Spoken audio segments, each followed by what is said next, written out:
Hola a todos los estudiantes del libro de Urantia. Hoy vamos a estar resumiendo el documento 128, que se titula Los primeros años de la vida adulta de Jesús. Comenzamos. Debemos tener en cuenta siempre el doble propósito del autootorgamiento de Cristo Micael en Urantia. Número 1. Obtener la maestría de la experiencia en la carne mortal de vivir la vida completa de una criatura humana, o sea, la culminación de su soberanía en Nevadón. Número 2. Revelar al Padre Universal a los moradores mortales del mundo del tiempo y del espacio, y conducir a estos moradores más eficazmente hacia una mejor comprensión del Padre Universal. Sección número 1. El año 21 de Jesús. Josué ben José, el nombre oficial de Jesús, ya sabía plenamente que era un hombre mortal nacido de mujer. Seleccionó como primer título Hijo del Hombre. Y es verdad que compartió la carne y la sangre incluso ahora al presidir con autoridad soberana los destinos de un universo. Es literalmente cierto que el Verbo creador, el Hijo creador del Padre Universal, se hizo carne y habitó como hombre y vivió como hombre y sintió como hombre y fue tentado a nuestra semejanza y padeció y murió. Obtuvo conocimiento, adquirió experiencia y los combinó en sabiduría como lo hacen los mortales. Ningún medio utilizó que no fuera parte de su dote humana. Se despojó de sus atributos superhumanos. Y ahora tenemos un soberano que fue probado y tentado en todos los aspectos como nosotros, pero no pecó. Y puesto que fue probado y comprobado, nos puede comprender. Y es un verdadero ejemplo para nosotros que siendo en semblanza de hombre, supo ser humilde, se hizo obediente hasta la muerte, aún hasta la muerte de cruz. Y así llegó a ser un soberano misericordioso y comprensivo con todos. La conciencia de su divinidad fue adquirida lentamente y desde el punto de vista humano. Constituyó una revelación evolutiva natural como le puede ocurrir a cualquier ser humano que sea llamado a una misión. Esta revelación y comprensión de su divinidad comenzó en Jerusalén con el primer acontecimiento sobrenatural de su existencia humana cuando tenía 13 años de edad. Y fue completada cuando fue bautizado por Juan en el Jordán y tuvo otra visita celestial. Este día señaló el comienzo de su carrera pública de ministerio y enseñanza. Entre una visita y otra no hizo uso de su poder. Sin embargo, a través de todos estos años de su vida en la carne, era verdaderamente divino. Ya estaba consciente de que él era el Hijo de Dios, el creador de este universo, el Hijo creador del Padre del paraíso. Después de completar su experiencia pública mortal para la adquisición de la soberanía, no dudó en admitir públicamente que era el Hijo de Dios. Y no protestó cuando lo llamaron Señor de la Gloria, Dios Señor de toda la creación, el Santo de Israel, nuestro Señor y nuestro Dios, Dios con nosotros. No se opuso a que lo adoraran. Solo replicó una vez cuando lo llamaron Emanuel. Y Jesús dijo, Él no, Él es mi hermano mayor. Y aún así Jesús siempre estuvo sujeto a la voluntad del Padre, que es nuestro Padre. Pero ese Hijo creador es como Dios. Este año, a los 21 años, Jesús fue con José, su hermano, a Jerusalén para celebrar la Pascua. Ya había llevado a Santiago a sus 13. Ahora creía que era su deber llevar a José.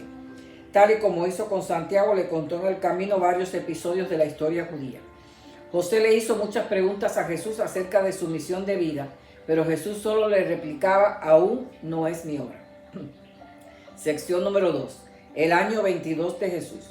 Jesús tenía a esta edad hermanos y hermanas entre los 7 y 18 años de edad. Y estaba ocurriendo un reajuste en el cual Jesús se mantuvo ocupado ayudándolos en la adaptación al nuevo despertar de su vida intelectual y emocional. Y así tuvo que trabajar con los problemas de la adolescencia de los miembros jóvenes de su familia. Simón terminó la escuela y comenzó a trabajar con Jacobo el albañil, un viejo amigo de Jesús. Pensó que no era justo que todos en la familia se dedicaran a la carpintería. La idea era diversificar los oficios. Jesús siguió haciendo trabajos de marquetería y ebanistería, pero trabajó más tiempo en el taller de reparaciones para las caravanas y Santiago lo alternaba. Luego comenzó a escasear los trabajadores de carpintería y Jesús dejó a Santiago que se dedicara a las reparaciones y dejó a José en la carpintería. Y así él pudo ir a Séforis a trabajar con un herrero y allí adquirió gran experiencia trabajando los metales. Al cumplir Santiago 18 años, Jesús lo nombró como jefe interino de la familia, prometiéndole apoyo y cooperación. Y nunca más le quitó a Santiago las riendas del hogar. Séforo no estaba lejos, podía ir a casa antes de anochecer, pero buscaba excusas para ausentarse intencionalmente. Estaba comenzando el proceso de separarse lentamente de la familia. Luego iba a Nazaret los sábados para ver cómo andaban las cosas. En Séfora Jesús tuvo oportunidad de conocer mejor el punto de vista de los gentiles. El grupo donde trabajaba estaba a punto de ser contratado para trabajar bajo la supervisión de Herodes Antipas y buscó razones para dejarlos y regresarse a Nazaret. Regresó al taller de reparaciones, pero nunca asumió la dirección. La dejó en manos de Santiago. Santiago estaba haciendo buen trabajo. Así Jesús se sintió liberado para la planificación de su futura separación de la participación en los asuntos de la familia. Luego, 2 años antes de que Santiago se casase, se le dio la administración a su hermano José. Sección 3. El año 23 de Jesús. Este año la presión financiera de la familia nazarena cedió ligeramente. Ya había 4 trabajando. Miriam ganaba bastante dinero con la venta de leche y mantequilla. Marta se había convertido en una tejedora experta. Jesús pudo llevar a Simón a Jerusalén por 3 semanas.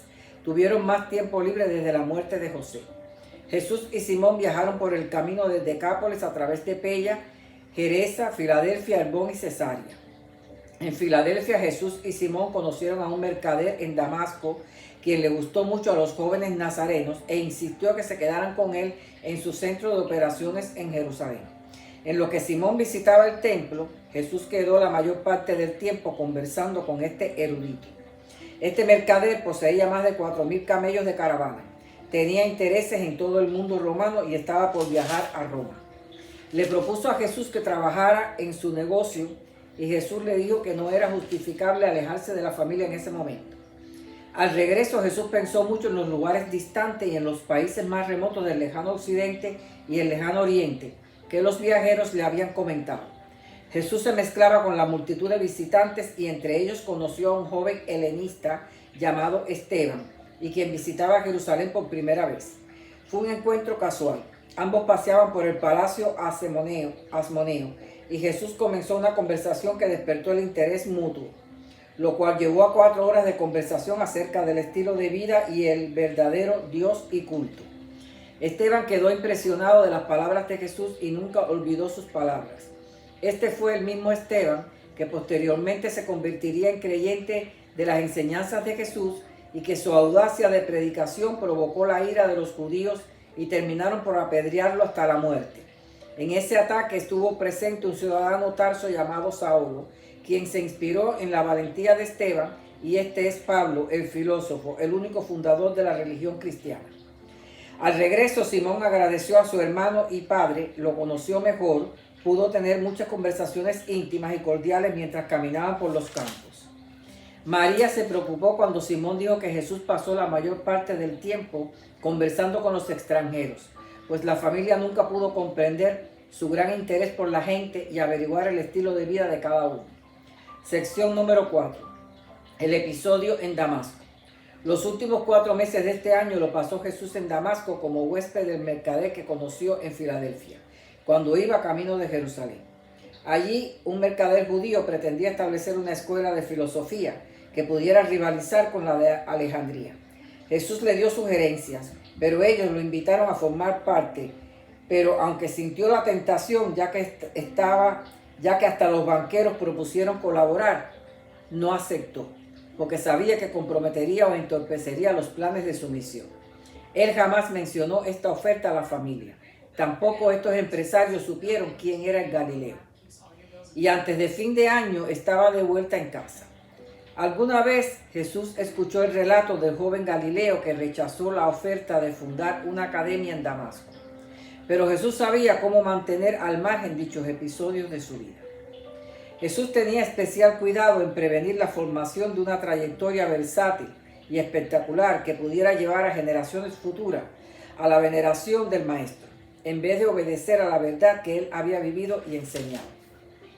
Se dio cuenta que sus seguidores estarían tentados a elaborar una religión basada en él, y no en el evangelio del reino de su Padre, que se proponía proclamar en el mundo. Siempre rehusó aprovecharse indebida o injustamente de la mente humana. Quería que los hombres creyeran en él si su corazón correspondía sinceramente a las realidades espirituales reveladas por sus enseñanzas. Jesús se ausentaba de vez en cuando y María ya se estaba acostumbrando a sus ausencias. Todo marchaba bien en el hogar. Sección número 5. El año 24 de Jesús. Este fue el año de relativa libertad de obligaciones familiares para Jesús. Un grupo de judíos prominentes de Alejandría lo invitaron, le propusieron a Jesús la posición de ayudante del chafán, de la sinagoga principal de la ciudad. Le dijeron que Alejandría estaba destinada a convertirse en un centro de cultura judía y hablaron de los conflictos políticos y la mano de hierro de Roma. Jesús los escuchó y le agradeció su confianza, pero les dijo que aún no había llegado su hora. Al irse quisieron darle dinero por sus gastos de viaje, pero les dijo que no comía pan de otros mientras él tuviera brazos fuertes para trabajar y que sus hermanos también pudieran trabajar. Jesús regresó a Nazaret y el resto de los 6 meses del año fueron los más tranquilos de toda su carrera. Disfrutó mucho este respiro pasajero. Santiago habló con Jesús porque deseaba casarse con una doncella de Nazaret y que podía nombrar a José como jefe interino ya que cumpliría 18 años. Jesús asentó, pero le dijo que en 2 años, lo necesario para enseñarle a José la administración de los negocios de la casa. Al ocurrir esto, Miriam se llenó de valor para hacerle una petición a Jesús. Miriam le presentó sus planes con Jacobo. Jacobo, el que defendía a Jesús de joven adolescente, pretendía a Miriam. Jesús le dijo que Jacobo debería de pedirla formalmente y le daba la bendición tan pronto como creyera que Marta estaba lista para asumir los deberes de hermana mayor. Sección número 6. El año 25 de Jesús. La familia de Nazaret gozaba de buena salud. Jesús era uno de los ejemplares más robustos y refinados de hombre que apareciera en la tierra desde los días de Adán. Tenía un físico extraordinario y una mente activa, aguda y penetrante, en comparación con el promedio contemporáneo. Y su espíritu era, por cierto, humanamente divino. Las finanzas de la familia andaban muy bien. Ya había hecho los últimos pagos del taller y no le debía nada a nadie. Por primera vez contaba con algunos fondos. Ahora le tocaba el turno a Judá, al graduarse de la sinagoga para llevarlo a Jerusalén por la Pascua, como hizo con sus otros hermanos. Fueron y regresaron por la misma ruta. Jesús temía tener algún problema con Judá y su temperamento impulsivo. Caminaron por el templo y Judá estaba verdaderamente emocionado. Allí se encontraron con Lázaro y en lo que Jesús y Lázaro conversaban, Judá se metió en un lío que le complicó la vida a todos ellos. Un centinela romano hizo un comentario indecoroso sobre una joven judía que pasaba en ese momento. Judá se indignó y agredió verbalmente al soldado en su oído. El centinela de inmediato lo arrestó. Antes de que Jesús pudiera prevenirle con la mirada, Judá soltó una serie de sentimientos antirromanos reprimidos, lo cual empeoró la situación. Judá fue conducido a la prisión militar. Jesús iba a su lado. Jesús pidió una audiencia, pero se la negaron. Los romanos no se atrevían a celebrar juicio en los días de Pascua, y Judá permaneció arrestado 2 días. No pudo estar presente para la consagración del templo. Jesús entonces, al segundo día, compareció ante el magistrado. Supo excusar la extrema juventud de su hermano y explicando a la vez la naturaleza del episodio que lo condujo a la cárcel. El magistrado, después de advertirle a Judá que controlara sus arrebatos, le dijo a Jesús que haría bien en vigilar al muchacho porque podría causar problemas mayores a él y a su familia. Y realmente así fue. Le causó gran problema a Jesús. Jesús nunca contó el suceso a la familia, pero lo hizo el mismo Judá y agradeció a su hermano padre, la paciencia que ha tenido con él. Y esta fue la última Pascua que pasara Jesús con un miembro de su familia. Y así siguió Jesús meditando en sus planes y muchas de las meditaciones eran interrumpidas por Ruth y mucho disfrutaba él contándole historias de viaje y de la naturaleza y animales. Los niños eran bienvenidos en el taller de reparaciones. Jesús les ponía arena, bloques, piedras y cosas para jugar y se reunían en bandadas. Algunos se ponían a espiar los trabajos que hacían los mayores trabajadores. Si veían a Jesús desocupado, lo llamaban por tío Josué y allí se sentaban con ellos y algunos se sentaban sobre él a escuchar sus cuentos. Los niños amaban a Jesús y Jesús amaba a los niños. Muchos no podían comprender cómo Jesús podía pasar de a través de una gama de actividades y luego despreocuparse y dedicarse a la alegría de juegos infantiles. Pero Jesús no vivió lo suficiente para disfrutar mucho de los nietos. Sección 7. El año 26 de Jesús, que era el año 20 después de Jesucristo. A esta edad Jesús se hizo consciente de la alta gama de poder que poseía y a la vez persuadido de que no había de ser usado por su personalidad como hijo del hombre. Un día dijo a solas en las colinas: sea yo quien fuere y sea yo cual fuere y sea cual fuere el poder que yo pueda ejercer o no, he estado siempre y siempre estaré sujeto a la voluntad de mi Padre paradisíaco. Los asuntos de la familia estaban bien y Jesús era un hombre de paz. Lo avergonzaba a veces los numerosos arrebatos patrióticos de Judá. Santiago y José querían echarlo de la casa, pero Jesús no daba el consentimiento.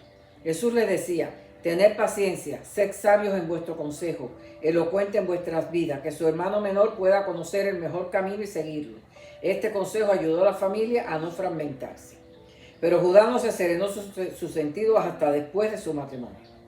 Si alguien en la casa hablaba de la futura misión de Jesús, él siempre decía: aún no ha llegado mi hora. Jesús ya pensaba en ausentarse de este hogar de Nazaret y comenzó el preludio más activo de su verdadero ministerio para los hombres. No perdamos de vista que la primera misión de Jesús en este séptimo otorgamiento es la adquisición completa de la experiencia como criatura, que es el logro de la soberanía de Nevadón. Y esto es lo que le permite después revelar al Padre del paraíso a Urantia y a todo el universo local, y concomitantemente desenmarañar los asuntos del planeta que estaban relacionados con la rebelión de Lucifer. Y durante este tiempo se aseguró que la familia supiera lo que debía hacer y cómo debían hacerlo, así como también pasó tiempo con la familia del campo. Antes de la cosecha se llevó a Judá al campo, pero después de la cosecha Judá se escapó. Simón lo encontró viviendo con unos pescadores en el lago. Lo trajeron de vuelta a casa. Jesús tuvo una conversación con el fugitivo muchacho y como quería ser pescador, lo dio en custodia al pariente que era pescador. Allí Judá se enderezó y se casó y siguió siendo un pescador. Finalmente llegó el día en que todos los hermanos de Jesús habían elegido sus oficios y se habían establecido en ellos. Ya se estaba preparando el escenario para la partida de Jesús del hogar. Hubo doble boda al final del año, Santiago y Miriam y Jacobo. María estaba feliz, pero tenía incertidumbres, puesto que Jesús ya no le contaba sus cosas y sus planes. Al día siguiente de la doble boda, Jesús tuvo una conversación con Santiago y le dijo confidencialmente que se estaba preparando para irse. Le adjudicó el título del taller a Santiago y lo instaló como jefe y protector de la casa de su padre. Ambos firmaron el pacto en secreto y de allí en adelante Santiago asumió la plena responsabilidad de las finanzas de la familia. Y le dijo Jesús: hijo mío, yo seguiré enviándote algo de todos los meses hasta que haya llegado mi hora. Tú lo usarás como lo exija la ocasión. Dedica mis fondos a las necesidades y los placeres de la familia. Y así se preparó Jesús para la segunda fase de su vida adulta. Hasta aquí este documento, los espero en el próximo.